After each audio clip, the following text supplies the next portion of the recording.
வணக்கம் நண்பர்களே, இன்றைக்கி நம்ம பார்க்கக்கூடிய தகவல் நடக்கும்போது நம்மை பின்தொடர்ந்து வரும் பூனை அல்லது நாய் பற்றி. நீங்கள் பாதையில் நடக்கும் பொழுது ஒரு பூனை அல்லது நாய் உங்களை பின்தொடர்ந்ததுண்டா? அது வெறும் சோம்பல் பழக்கம் இல்லாமலும் இருக்கலாம். ஆன்மீக பார்வையில் பார்க்கணும்னா அது விலங்குகள் நம்முடைய ஆறா என்னும் ஆற்றலை உணர முடியும். ஒரு நாய் உங்களை பின்தொடர்ந்தால் அது உங்களிடம் நல்ல ஆற்றல் இருக்கிறது என்பதற்கான சின்னம் என்று கருதப்படுகிறது. பழைய புராணங்களில் சொல்லப்பட்டிருக்கும் நாய் என்பது யமனுடன் தொடர்புடையது. ஆனால் நாய் நம்மை பின்தொடர்வது பாதுகாப்பும் விசுவாசமும் குறிக்கும் என்று கூறப்படுகிறது. பூனை பற்றி என்ன அப்படின்னு பார்த்தோம்னா, பூனை என்பது நெகட்டிவ் எனர்ஜியை டிடெக்ட் செய்யும் சக்தி கொண்டது என்று நம்பப்படுகிறது. ஒரு பூனை உங்களை பின்தொடர்ந்தால் அது உங்களை காப்பாற்றும் விதமாக இருக்கலாம்.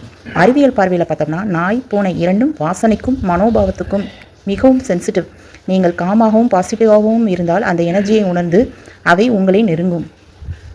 அதனால்தான் நம் முன்னோர்கள் சொன்னார்கள், விலங்குகள் நம்மை நேசிக்கிறதென்றால் அது நம் உள்ளத்தின் தூய்மையை காட்டுகிறது. அடுத்த முறை ஒரு நாய் அல்லது பூனை உங்களை பின்தொடர்ந்தால் அதை ஓட்டி விடாதீர்கள். அது உங்களிடம் இருக்கும் ஆன்மீக ஆற்றலின் சின்னம் என்பதை நினைவில் வைத்துக் கொள்ளுங்கள். நாளைக்கு வேறொரு தகவலோடு மீண்டும் சந்திப்போம். நன்றி, வணக்கம்.